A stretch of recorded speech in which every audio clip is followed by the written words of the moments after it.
Welcome friends, स्वागत है आप सबका आपके अपने क्लास AK एकेडमी में, जहां की फ्रेंड्स हम डेली 30 से 35 प्रश्न सेट प्रैक्टिस के तौर पे देखते हैं।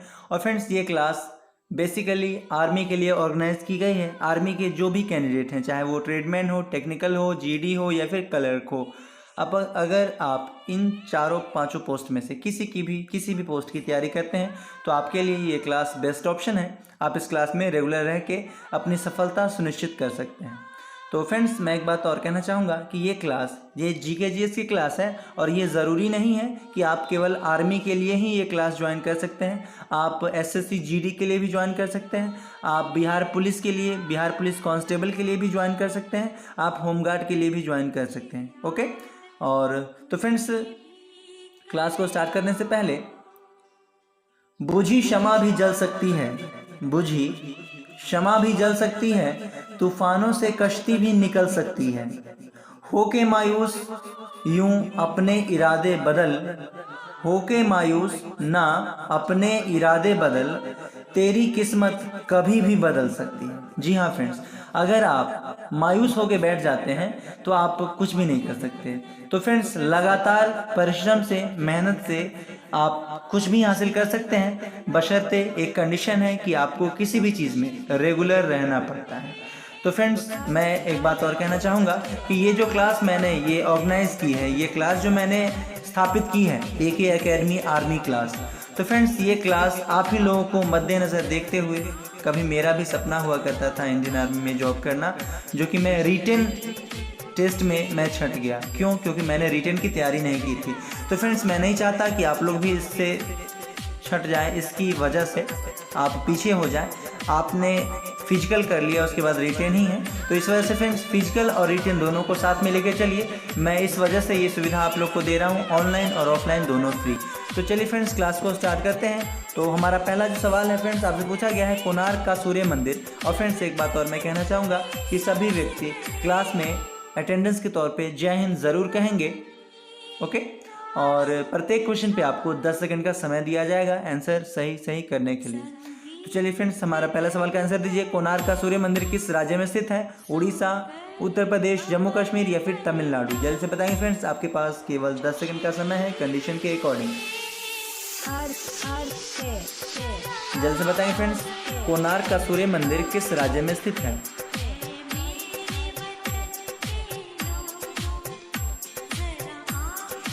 तो फ्रेंड्स, यहाँ पे समाप्त हो गया आपका टाइमर। यहाँ पे उड़ीसा ध्यान रखेंगे, उड़ीसा हमारा राइट आंसर है। ओके, चलते हैं फ्रेंड्स अगले सवाल पे। यहाँ पे ऑप्शन नंबर ABCD शुरुआत से मानना है, यानी कि ऑप्शन नंबर 1 जो उड़ीसा है वो A, फिर नेक्स्ट B, नेक्स्ट C, फिर उसके बाद नेक्स्ट D। ओके, यहाँ पे मैंने ऑप्शन नहीं दिया है, आपको ऑप्शन लेके चलना है कि हाँ ABCD ही है। ओके फ्रेंड्स, हमारा अगला सवाल है, भारत के किस महान नेता को मरणोपरांत सबसे पहले भारत रत्न प्रदान किया गया?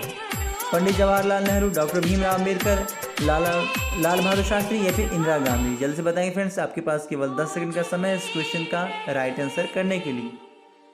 और फ्रेंड्स, अगर आप लोग जो भी लोग इस वीडियो को देख रहे हैं, अगर आप नए हैं इस क्लास में, तो इस क्लास को ज़रूर सब्सक्राइब करें और नई वीडियो की सूचना अपने मोबाइल पे सबसे पहले पाने के लिए घंटी को ज़रूर दबा लें। वो एक तरह से नोटिफिकेशन होता है, सूचना होता है, जो कि आप ऑन करते हैं कि जब भी मैं वीडियो अपलोड करूँगा। अभी तो फ़िलहाल हमारा क्लास ये वीडियो के थ्रू ही जा रहा है, हम लोग लाइव नहीं आ सकते क्योंकि लाइव के लिए 1000 सब्सक्राइबर पूरे होने चाहिए। वो आप लोग थोड़ा सा मेहनत करेंगे तो वहाँ ही जाएगा। वो डिपेंड करता है आप लोग के ऊपर कि आप लोग को क्लास पसंद आ रहा है, तो आप लोग ज़रूर ऐसा करेंगे, मुझे ऐसा लगता है। और फ्रेंड्स, सभी लोग को अगर क्लास में बताए गए सारे कंटेंट, सारी बातें समझ में आती हैं, अच्छी लगती हैं, तो क्लास को ज़रूर, सेशन को ज़रूर लाइक करेंगे। तो फ्रेंड्स, भारत के किस महान नेता को मरणोपरांत सर्वप्रथम भारत रत्न प्रदान किया गया था? ये सवाल यहाँ पे हमसे पूछा गया है। तो यहाँ पे लाला लाजपत राय, सॉरी लाल बहादुर शास्त्री, ध्यान में रखेंगे, लाल बहादुर शास्त्री, यानी कि ऑप्शन नंबर C हमारा राइट आंसर है। लाला लाजपत राय नहीं, लाल बहादुर शास्त्री। ओके, चलते हैं फ्रेंड्स अगले सवाल पे। और फ्रेंड्स, ये जो भारत रत्न पुरस्कार है, इसकी शुरुआत 1954 में, यानी कि इसकी स्थापना कब हुई? तो 1954 में। फ्रेंड्स, हमारा अगला सवाल है, अष्टदिग्गज का संबंध किस शासक से था? शिवाजी, कृष्णदेवराय, टीपू सुल्तान या अकबर? जल्द से बताएंगे फ्रेंड्स, आपके पास केवल 10 सेकंड का समय है इस क्वेश्चन का राइट आंसर करने के लिए। और फ्रेंड्स मैं एक बात और कहना चाहूँगा कि एकमात्र जीके जीएस ऐसा टॉपिक है ना जिससे आप फ्री में बगैर ज़्यादा दिमाग यूज़ किए आप अंक हासिल कर सकते हैं, आप अपना रिजल्ट करवा सकते हैं। ज़रूरत होती है रेगुलरिटी की, यानी नियमितता की। ओके, अगर आप क्लास में रेगुलर रहेंगे तो आप ज़रूर बहुत सारे कुछ सीख जाएंगे। तो फ्रेंड्स यहाँ पे अष्टदिग्गज का संबंध किससे है आपसे पूछा गया था, तो यहाँ पे आपके 10 सेकंड पूरे हो चुके हैं। कृष्णदेव राय ध्यान में रखेंगे, कृष्णदेव राय हमारा यहाँ पे आंसर होगा, कृष्णदेव राय। ओके फ्रेंड्स, और ये जो शिवाजी है, शिवाजी यानी कि ऑप्शन नंबर ए जो दिया गया है, ये मराठा शासक थे शिवाजी, और इनके दरबार में अष्टप्रधान रहा करते थे। शिवाजी के दरबार में कौन थे? अष्टप्रधान, अष्टप्रधान।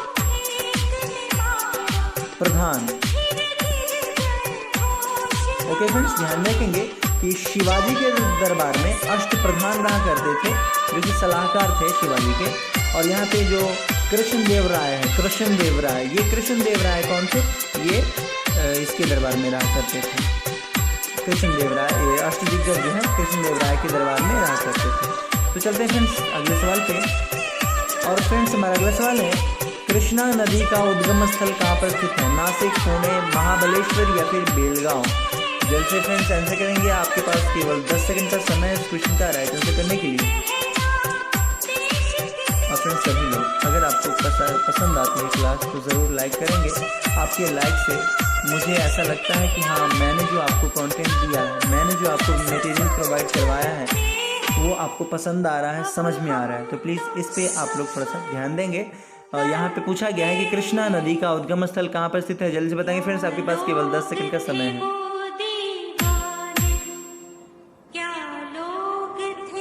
तो फ्रेंड्स टाइम आउट हो गया। यहाँ पे ध्यान रखेंगे, ये महाबलेश्वर है। ओके, ऑप्शन नंबर सी हमारा राइट आंसर होगा। महाराष्ट्र राज्य के महाबलेश्वर में ये स्थित है। यानी कृष्णा नदी का उद्गम स्थल क्या है? तो महाबलेश्वर। ओके, चलते हैं फ्रेंड्स अगले सवाल पे। फ्रेंड्स हमारा अगला सवाल है, बीजक का संबंध किस कवि से है? तुलसीदास, विद्यापति, भारतेंदु हरिश्चंद्र या फिर कबीरदास? जैसे फ्रेंड्स आंसर करेंगे, इसका राइट आंसर क्या होगा? बीजक का संबंध किस कवि से है?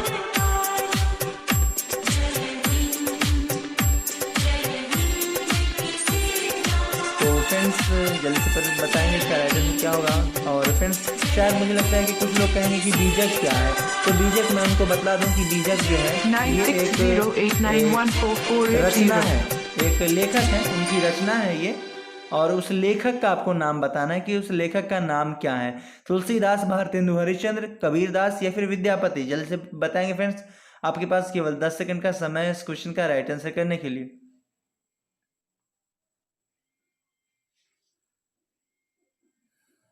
तो फ्रेंड्स यहाँ पे जो हमारा राइट आंसर होगा वो होगा यहाँ पे कबीरदास। ध्यान में रखेंगे फ्रेंड्स, कबीरदास हमारा राइट आंसर होगा, यानी कि ऑप्शन नंबर डी हमारा राइट आंसर होगा।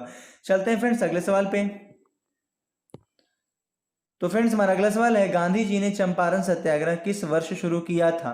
1914, 1915, 1917 या फिर 1921? जल्द से बताएंगे फ्रेंड्स, आपके पास केवल 10 सेकंड का समय है इस क्वेश्चन का राइट आंसर करने के लिए। गांधी जी ने सत्याग्रह चंपारण सत्याग्रह किस वर्ष शुरू किया था?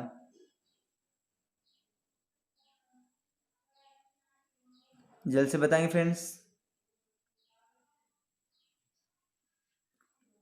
तो फ्रेंड्स आपके 10 सेकंड पूरे हो चुके हैं। यहाँ पे ध्यान में रखना है कि 1917।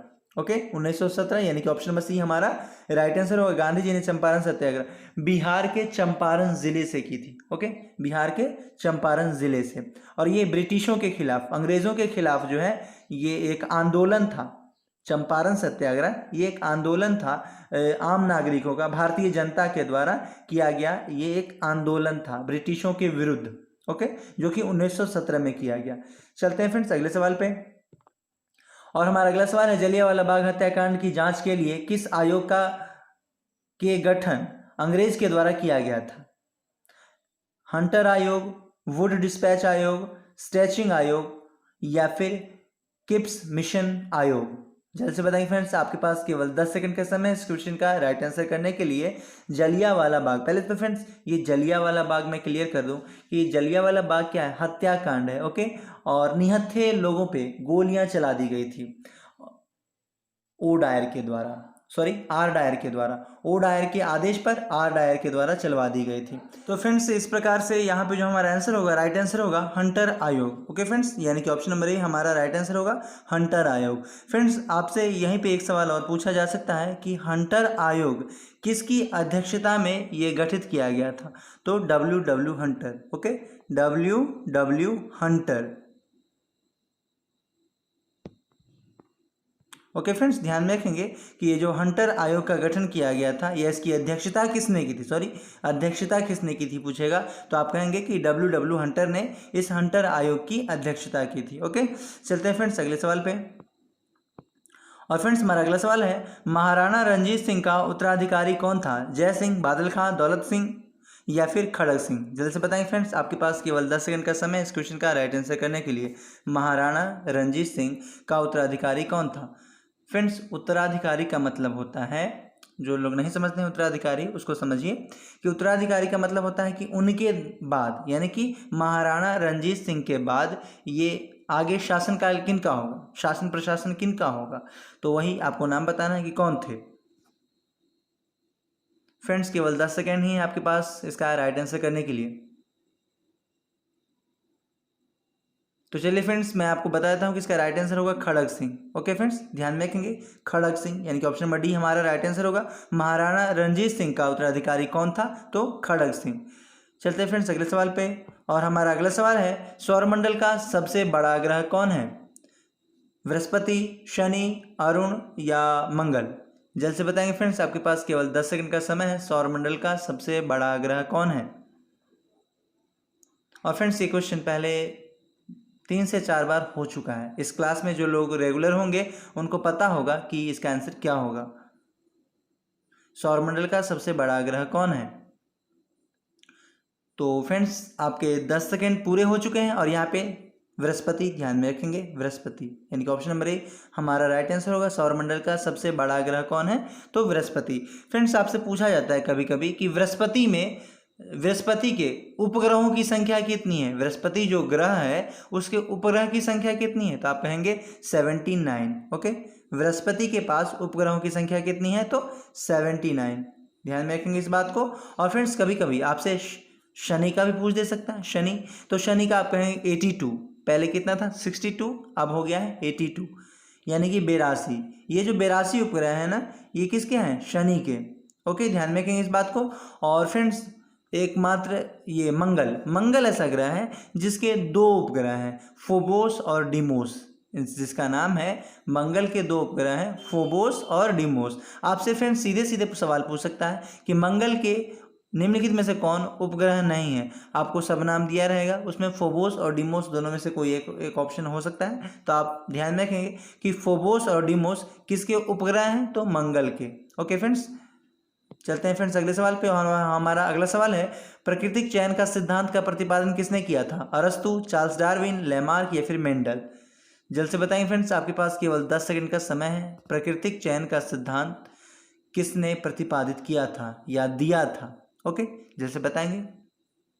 और फ्रेंड्स अगर आपको सेशन पसंद आता है तो ज़रूर लाइक करेंगे वीडियो को, ताकि आगे मैं इससे और ज़्यादा बेहतर मैं आपको वीडियो दे सकूं और अच्छी क्वालिटी दे सकूं। तो फ्रेंड्स यहाँ पे आपको जल्द से बताएंगे, आपके पास 10 सेकंड का समय है। तो चलिए आंसर इसका होगा चार्ल्स डार्विन, यानी कि ऑप्शन नंबर बी हमारा राइट आंसर होगा। प्राकृतिक चयन का सिद्धांत किसने दिया था? तो चार्ल्स डार्विन ने दिया था।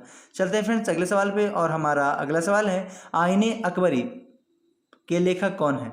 आईने अकबरी पुस्तक का नाम है, इसके पुस्तक है, और इसके लेखक कौन है? अलबरूनी, फिरदौसी, अबुल फजल या फिर फैजी?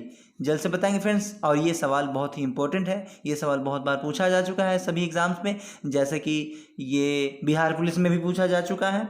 मैंने दिया था पेपर और उसमें पूछा गया था, और इसको ध्यान में रखेंगे। और हो सकता है कि आप अगर होमगार्ड के लिए देख रहे हैं तो होमगार्ड में ये पूछा जाए, तो इसको ध्यान में रखना है। और आर्मी में तो जब आप आर्मी की तैयारी करते हैं तो इसको ध्यान में रखना ही है, शायद पूछ दे तो आपको बता देना है कि आईने अकबरी के लेखक जो है ये अबुल फजल है। ओके, अबुल फजल, ध्यान में रखेंगे अबुल फजल। ओके, चलते हैं फ्रेंड्स अगले सवाल पे, और हमारा अगला सवाल है, किस सुल्तान ने अपनी राजधानी दिल्ली हटाकर दौलताबाद स्थानांतरित की थी? दिल्ली से दौलताबाद स्थानांतरित की थी। बलवंत सिकंदर लोदी, मोहम्मद बिन तुगलक या फिर फिरोज शाह तुगलक? जल्द से बताएंगे फ्रेंड्स, आपके पास केवल 10 सेकंड का समय है इस क्वेश्चन का राइट आंसर करने के लिए। किस सुल्तान ने अपनी राजधानी दिल्ली से हटाकर दौलताबाद स्थानांतरित की थी? जल्द से बताएंगे फ्रेंड्स, आपके 10 सेकेंड समाप्ति पे हैं और समाप्त हो चुके हैं। फ्रेंड्स यहाँ पे जो हमारा राइट आंसर होगा मोहम्मद बिन तुगलक होगा, यानी कि ऑप्शन नंबर सी हमारा राइट आंसर होगा, मोहम्मद बिन तुगलक। ओके, चलते हैं फ्रेंड्स अगले सवाल पे। और हमारा अगला सवाल है, हरियाणा विधानसभा में कुल कितने सदस्य हैं, यानी कि हरियाणा विधानसभा में कुल कितने सीटें हैं? यहाँ पे यह पूछा गया है, ध्यान में रखना है कि हरियाणा विधानसभा में कुल कितने सीटें हैं। जल्द से बताएंगे, 70, 80, 90 या 100? जल्द से बताइए फ्रेंड्स, आपके पास केवल 10 सेकंड का समय है इस क्वेश्चन का राइट आंसर करने के लिए। और फ्रेंड्स इस क्लास में 35 क्वेश्चन है, यानी कि 35 सवाल इसमें रखे गए हैं और 35 से ज़्यादा ही मैं करवा देता हूँ। ऑब्जेक्टिव जो इसमें 4 ऑप्शन दिए गए हैं उनको भी मैं कुछ बता ही दे रहा हूँ। तो चलिए फ्रेंड्स, यहाँ पे हमारा राइट आंसर जल्द से बताएंगे और आपका टाइम समाप्त हो गया। फ्रेंड्स हरियाणा विधानसभा में सदस्यों की संख्या अगर आपसे पूछे तो आप कहेंगे कि 90 है। ओके, 90, यानी कि ऑप्शन नंबर सी हमारा राइट आंसर होगा, 90। चलते हैं फ्रेंड्स अगले सवाल पे। और हमारा अगला सवाल है, हरियाणा राज्य के लोकसभा में कितने सदस्य चुने जाते हैं? हरियाणा राज्य के लोकसभा में कितने सदस्य चुने जाते हैं?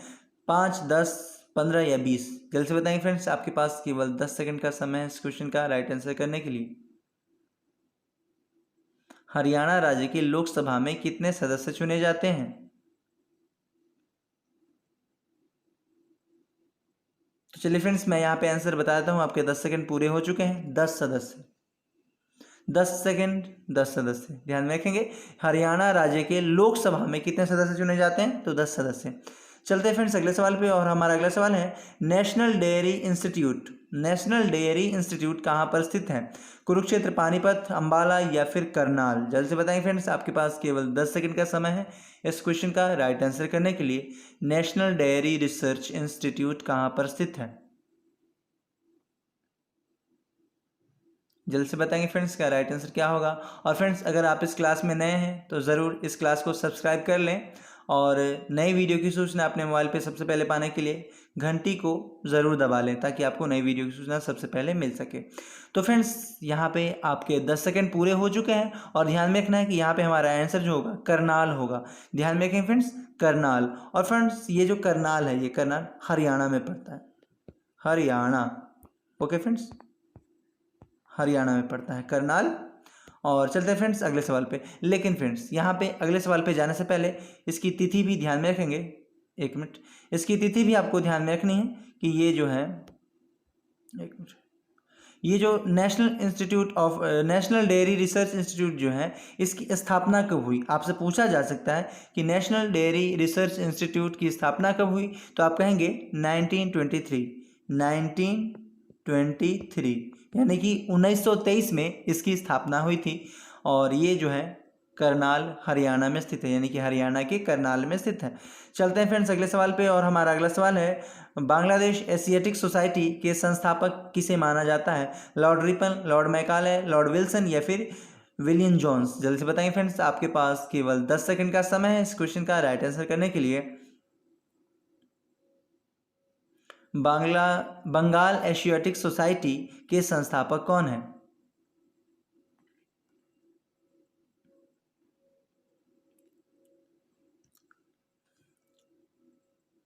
तो फ्रेंड्स आपके 10 सेकंड पूरे हो चुके हैं और यहाँ पे विलियम जोन्स ध्यान में रखना है। Okay friends, option number D हमारा राइट आंसर है, विलियम जोन्स। चलते हैं फ्रेंड्स अगले सवाल पे। और हमारा अगला सवाल है, सौरमंडल का सबसे गर्म ग्रह कौन है? बुध, मंगल, शुक्र या फिर शनि? जल्द से बताएं फ्रेंड्स, आपके पास केवल 10 सेकंड का समय है और इसका राइट आंसर क्या होगा? सौरमंडल का सबसे गर्म ग्रह कौन है?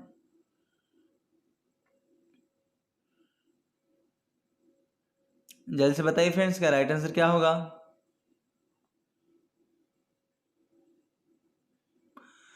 तो फ्रेंड्स यहाँ पे शुक्र ग्रह ध्यान में रखना है, शुक्र ग्रह। ओके, शुक्र ग्रह जो है सौरमंडल का सबसे गर्म ग्रह के तौर पे जाना जाता है, यानी कि सौरमंडल यानी कि सूर्य के सबसे नज़दीक का तारा।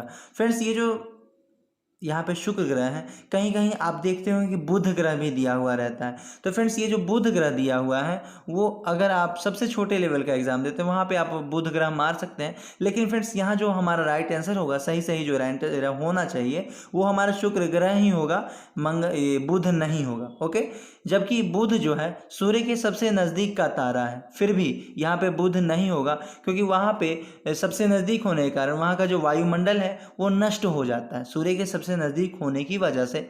और उसके बाद यहाँ पे जो ये शुक्र है ये सबसे गर्म ग्रह के तौर पे जाना जाता है, ध्यान में रखेंगे इसको। और फ्रेंड्स शुक्र ग्रह के उपग्रह की संख्या कितनी है ये आप कमेंट करके बता सकते हैं, इसका राइट आंसर क्या होगा।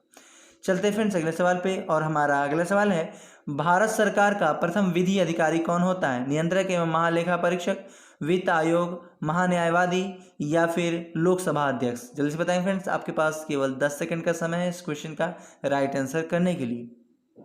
भारत सरकार का प्रथम विधि अधिकारी कौन होता है?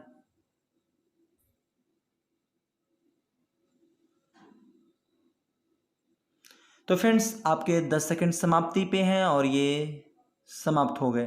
फ्रेंड्स यहाँ पे महान्यायवादी ध्यान में रखना है, यानी कि ऑप्शन नंबर सी हमारा राइट आंसर होगा। भारत सरकार का प्रथम विधि अधिकारी कौन होता है? तो अटर्नी जनरल ऑफ इंडिया, इसी को अंग्रेजी में कहते हैं attorney general of India, Hindi में कहते हैं महान्यायवादी, और इसकी नियुक्ति राष्ट्रपति के द्वारा की जाती है। इस बात को भी ध्यान में रखेंगे ऑब्जेक्टिव के तौर पे। ये एक एक्स्ट्रा क्वेश्चन मैं आपको बता रहा हूँ कि महान्यायवादी की नियुक्ति किसके द्वारा की जाती है? तो राष्ट्रपति के द्वारा की जाती है। ओके, चलते हैं फ्रेंड्स अगले सवाल पे, और हमारा अगला सवाल है कोरबा कोलफील्ड किस राज्य में है? मध्य प्रदेश, झारखंड, महाराष्ट्र या फिर छत्तीसगढ़?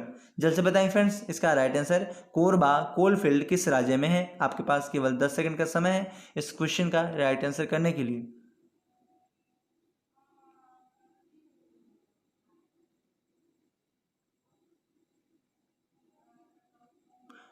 तो फ्रेंड्स चलिए इसका आंसर मैं आपको बताता हूँ, आपका टाइम समाप्त हो गया। यहाँ पे छत्तीसगढ़, ध्यान में रखेंगे छत्तीसगढ़। फ्रेंड्स ये जो छत्तीसगढ़ है इसे राज्य की, यानी कि कोरबा जो है ये छत्तीसगढ़ में स्थित है, और इस छत्तीसगढ़ को राज्य की ऊर्जा नगरी के नाम से भी जाना जाता है। कोरबा को छत्तीसगढ़ की ऊर्जा नगरी के नाम से भी जाना जाता है, ध्यान में रखेंगे। और ये कहाँ है? कोरबा कोलफील्ड छत्तीसगढ़ में। चलते हैं फ्रेंड्स अगले सवाल पे, और हमारा अगला सवाल है बुलंद दरवाज़ा कहाँ पर स्थित है? आगरा, दिल्ली, फतेहपुर सिकरी या फिर बनारस? जल्द से बताएंगे फ्रेंड्स, आपके पास केवल 10 सेकंड का समय है इस क्वेश्चन का राइट आंसर थिंक करने के लिए, सोचने के लिए। बुलंद दरवाज़ा कहाँ पर स्थित है? तो टाइम आपका समाप्त हुआ। फ्रेंड्स यहाँ पे आपका टाइम 10 सेकंड समाप्त हो चुके हैं। फतेहपुर सिकरी ध्यान में रखेंगे, यानी कि ऑप्शन नंबर सी हमारा राइट आंसर होगा।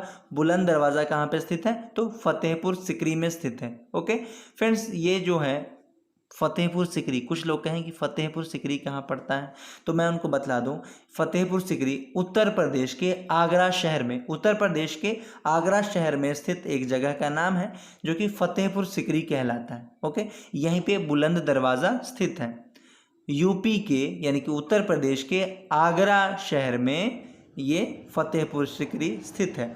चलते हैं फ्रेंड्स अगले सवाल पे, और हमारा अगला सवाल है समझौता एक्सप्रेस।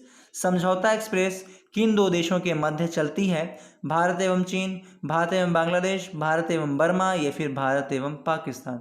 जल्द से बताएंगे फ्रेंड्स, आपके पास इस क्वेश्चन का राइट आंसर सोचने के लिए केवल 10 सेकंड का समय है।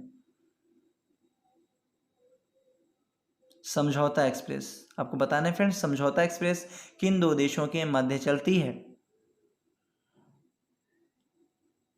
तो फ्रेंड्स यहाँ पे आपका टाइम समाप्त हुआ, ध्यान में रखेंगे भारत एवं पाकिस्तान, यानी कि ऑप्शन नंबर डी हमारा राइट आंसर होगा। समझौता एक्सप्रेस किन दो देशों के मध्य चलती है? तो भारत एवं पाकिस्तान के मध्य। चलते हैं फ्रेंड्स अगले सवाल पे, और हमारा अगला सवाल है भारत के किस ग्रंथ को प्रथम ऐतिहासिक ग्रंथ के नाम से जाना जाता है? मुद्रा राक्षस, राजतरंगिणी, अर्थशास्त्र या फिर अष्टाध्यायी? जल्द से बताएंगे फ्रेंड्स इसका राइट आंसर क्या होगा। भारत के किस ग्रंथ को प्रथम ऐतिहासिक ग्रंथ माना जाता है?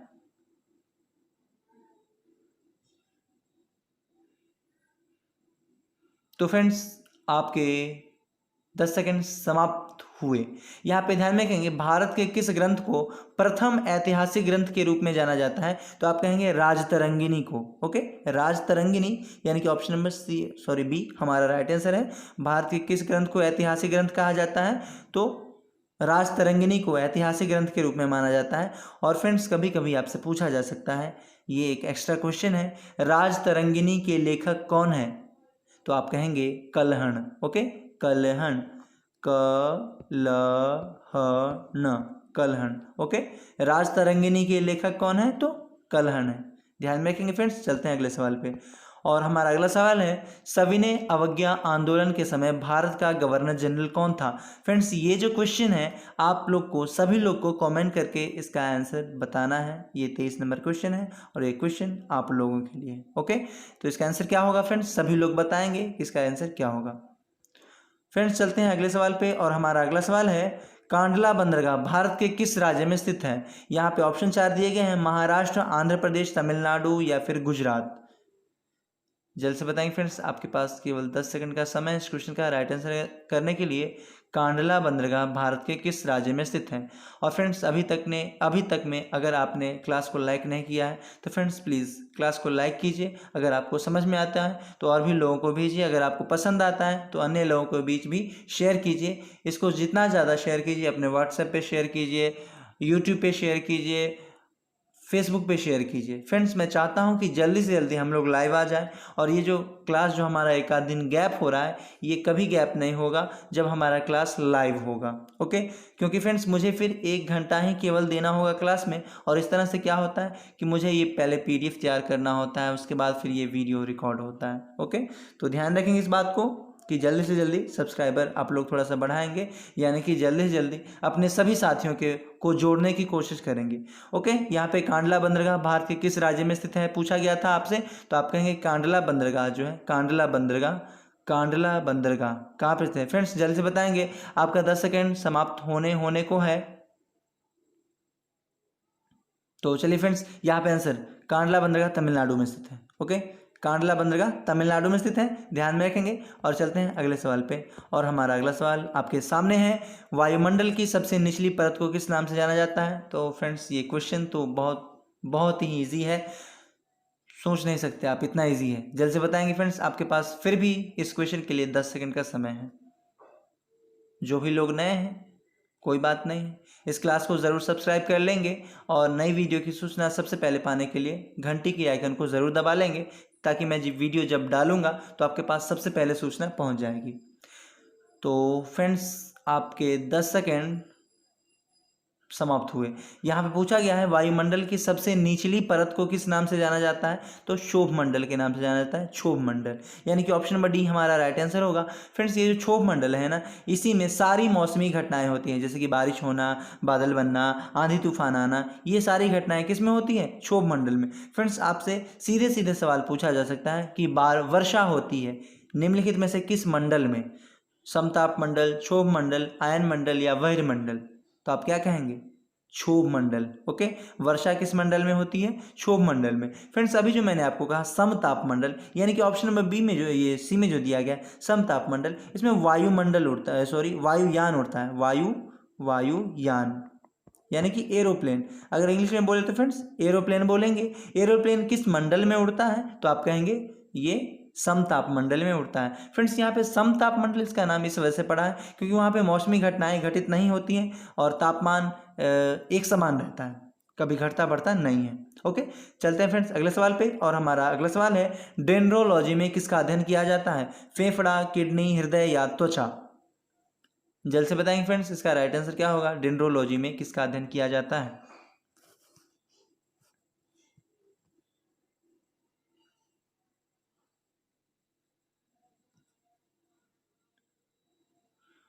जल्द से बताएंगे फ्रेंड्स, आपके पास केवल 10 सेकंड का समय है। डेंड्रोलॉजी में किसका अध्ययन किया जाता है,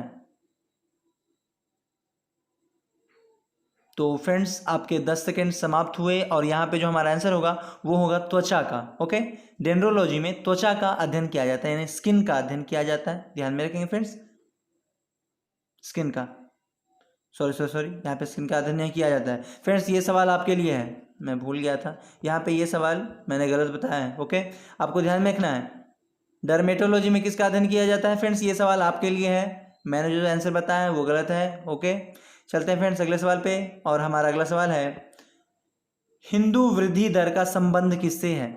आर्थिक वृद्धि दर से, खाद्यान्न वृद्धि दर से, जनसंख्या वृद्धि दर से, या फिर शिक्षा के वृद्धि दर से? हिंदू वृद्धि दर का संबंध किससे है?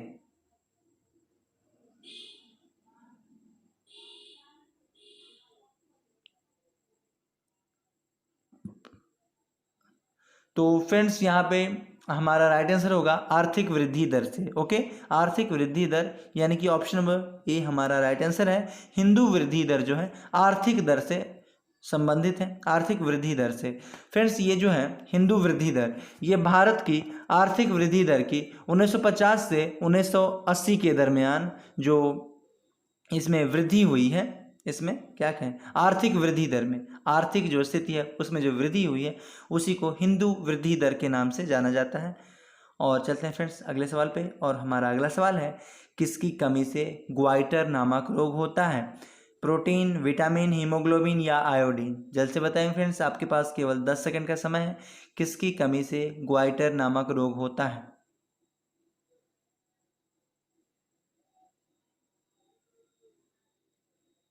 तो फ्रेंड्स यहाँ पे आंसर हमारा होगा, हमारा आंसर होगा आयोडीन। ओके, आयोडीन किसकी कमी से ग्वाइटर नमक रोग होता है? तो आयोडीन की कमी से। फ्रेंड्स आयोडीन किसे कहा जाता है? तो फ्रेंड्स ये जो आयोडीन है ना, ये हमें NaCl से प्राप्त होता है। NaCl, अब NaCl किसको कहते हैं? तो नमक को कहते हैं। ओके फ्रेंड्स, नमक को NaCl कहते हैं, NaCl। ओके फ्रेंड्स, आपसे पूछा जा सकता है कि NaCl किसका रासायनिक सूत्र है? तो आप कहेंगे नमक का, साधारण नमक का जो सूत्र होता है NaCl ही होता है। यानी कि ऑप्शन जो यहाँ पे हमारा राइट आंसर होगा, किसकी कमी से ग्वाइटर नमक रोग होता है? तो आयोडीन की कमी से। और NaCl किसका रासायनिक नाम है? तो आयोडीन का, यानी कि नमक का। चलते हैं फ्रेंड्स अगले सवाल पे। और हमारा अगला सवाल है, मुगल वंश के पहले भारत में किस वंश का शासन था? लोधी वंश, गुलाम वंश, सैयद वंश या तुगलक वंश? जल्द से बताएं फ्रेंड्स, इसका राइट आंसर क्या होगा? मुगल वंश से पहले भारत में किस वंश का शासन था? आपके पास केवल 10 सेकंड का समय इस क्वेश्चन का राइट आंसर करने के लिए।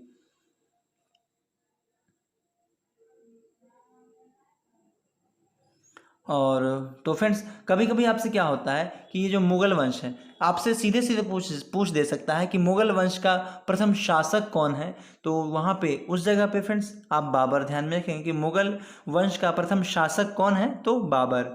लेकिन फ्रेंड्स यहाँ पूछा गया है कि मुगल वंश के से पहले भारत में किस वंश का शासन था? तो आप यहाँ पे ध्यान में रखेंगे लोधी वंश। ओके, लोधी वंश का शासन था, लोधी वंश। चलते हैं फ्रेंड्स अगले सवाल पे। और हमारा अगला सवाल है, कितने डिग्री सेंटीग्रेड पर जल वाष्प में बदल जाता है या परिणत हो जाता है? 100 degree Celsius, 80 degree Celsius, 120 degree Celsius या फिर 0 डिग्री सेल्सियस? यानी कि 100 degree Celsius, 80 degree Celsius, 120 degree Celsius या फिर 0 डिग्री सेल्सियस? जल्द से बताएंगे फ्रेंड्स, इसका राइट आंसर क्या होगा? आपके पास केवल 10 सेकंड का समय है।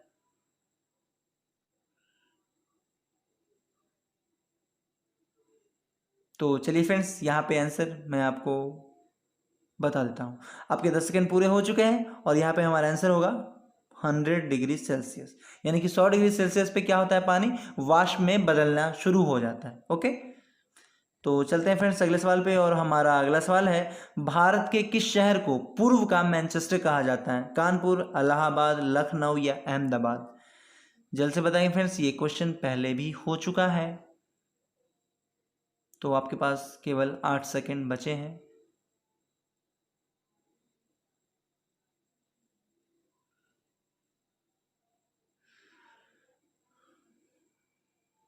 तो फ्रेंड्स यहाँ पे आंसर हमारा होगा, 10 सेकंड आपके समाप्त हुए, अहमदाबाद। ओके, अहमदाबाद यहाँ पे हमारा राइट आंसर होगा, अहमदाबाद। यानी कि ऑप्शन नंबर डी हमारा राइट आंसर होगा। फ्रेंड्स ये जो मैनचेस्टर किसे कहा जाता है? फ्रेंड्स सूती कपड़े के उद्योग में, या फिर सीधे सीधे कहें कि कपड़े के उद्योग में, या तो सूती कपड़ा कहीं कहीं आपको देता है या फिर कपड़ा भी कहीं दे रखा है। तो आप कहें कपड़े के उद्योग में अग्रणी ये देश को या फिर अग्रणी राज्य को क्या कहा जाता है? तो मैनचेस्टर कहा जाता है। फिलहाल जो यहाँ पे पूछा गया है, भारत के किस शहर को मैनचेस्टर किस शहर को पूर्व का मैनचेस्टर कहा जाता है? तो अहमदाबाद को कहा जाता है। अहमदाबाद शहर को, भारत के अहमदाबाद शहर को पूर्व का मैनचेस्टर कहा जाता है, ध्यान में रखेंगे फ्रेंड्स। और मैनचेस्टर होता है कपड़ा के उद्योग में अग्रणी, अगर कोई आगे यानी कि कपड़ा उद्योग वहाँ पे ज़्यादा विकसित हो चुका है तो वो मैनचेस्टर के तौर पे वो जगह कहलाने लगता है।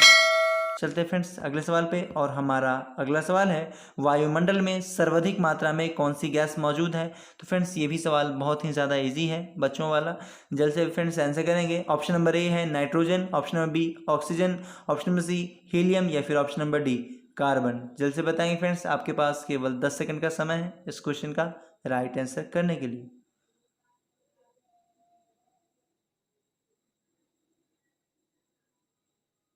तो फ्रेंड्स यहाँ पे समाप्त हुआ आपके 10 सेकेंड। ध्यान में रखेंगे फ्रेंड्स, यहाँ पे हमारा आंसर नाइट्रोजन होगा। नाइट्रोजन की प्रतिशत मात्रा की बात की जाए तो ये 78% होती है। फ्रेंड्स ये जो है वायुमंडल में सर्वाधिक मात्रा में पाया जाने वाली गैस कौन है? तो नाइट्रोजन है, 78%। फ्रेंड्स कभी कभी आपसे नाइट्रोजन ना पूछ के आपसे पूछ सकता है कि वायुमंडल में ऑक्सीजन की प्रतिशत मात्रा कितनी है, तो आप कहेंगे ऑक्सीजन की प्रतिशत मात्रा कितनी है? तो 20.95,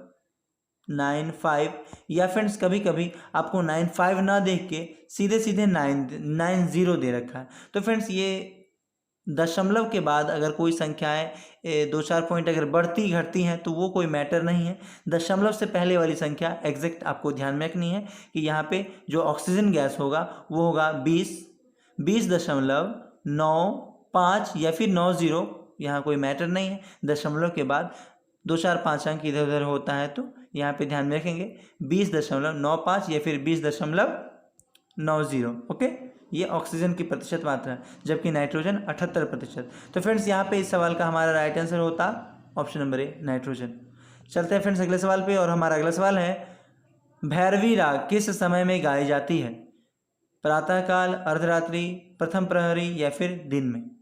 जल्द से बताएंगे फ्रेंड्स इसका राइट आंसर क्या होगा। आपके पास केवल 10 सेकंड का समय है इस क्वेश्चन का राइट आंसर करने के लिए। भैरवी राग किस समय में गाया जाता है?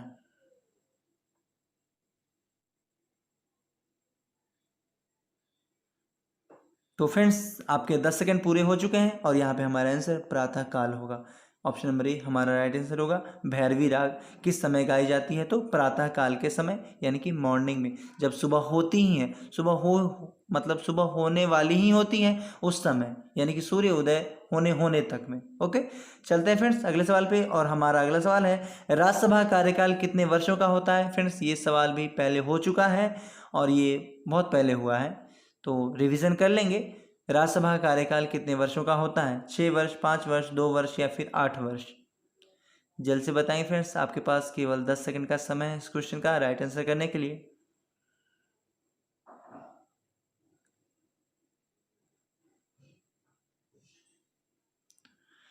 तो फ्रेंड्स यहाँ पे आंसर पे चलने से पहले मैं आपको बता दूं, ये जो राज्यसभा है ये संसद का अंग है फ्रेंड्स। ओके, ध्यान में रखना है, राज्यसभा क्या है? तो संसद का अंग है। संसद के फ्रेंड्स मुख्यतः 3 अंग होते हैं, राज्यसभा और लोकसभा। राज्यसभा और लोकसभा, और तीसरा क्या है? राष्ट्रपति, यानी कि प्रेसिडेंट। ध्यान में रखें फ्रेंड्स, राज्यसभा, लोकसभा और प्रेसिडेंट, ये तीनों क्या कहलाते हैं? संसद के अंग कहलाते हैं। लेकिन फ्रेंड्स एकमात्र ऐसा व्यक्ति है यहाँ पे, ये राष्ट्रपति, यानी कि प्रेसिडेंट जो है संसद की कार्यवाही में भाग नहीं लेता है। ध्यान में रखना है, राष्ट्रपति संसद की कार्यवाही में भाग नहीं लेता, जबकि एक ऐसा सदस्य है जो संसद का सदस्य न होते हुए भी संसद की कार्यवाही में भाग लेता है, और वो सदस्य है, मैं उसका नाम लिख देता हूँ, उपराष्ट्रपति। ध्यान में रखें फ्रेंड्स, यहाँ पे उपराष्ट्रपति, ये उपराष्ट्रपति ऐसा सदस्य होता है जो कि संसद का सदस्य तो होता नहीं। मैंने अभी आपको बताया कि संसद के 3 अंग हैं, लोकसभा, राज्यसभा और राष्ट्रपति। इसमें तो मैंने उपराष्ट्रपति बताया नहीं आपको। उपराष्ट्रपति को फ्रेंड्स इंग्लिश में वाइस प्रेसिडेंट कहते हैं और राष्ट्रपति को प्रेसिडेंट कहते हैं। आपको ध्यान में रखना है, उपराष्ट्रपति को वाइस प्रेसिडेंट और राष्ट्रपति को प्रेसिडेंट कहते हैं इंग्लिश में।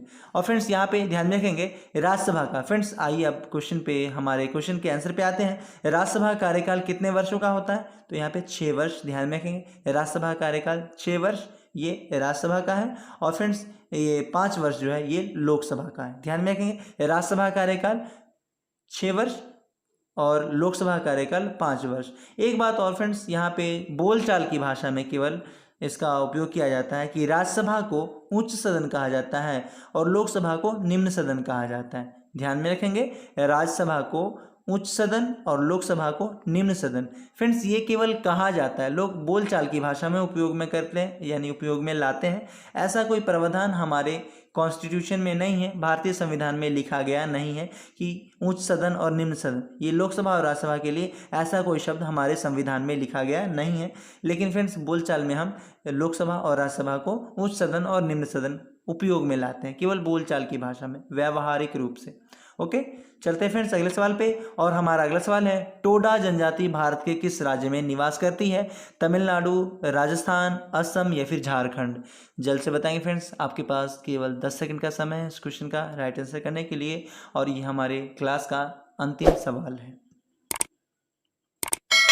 टोडा जनजाति भारत के किस राज्य में निवास करती है? तमिलनाडु, राजस्थान, असम या फिर झारखंड?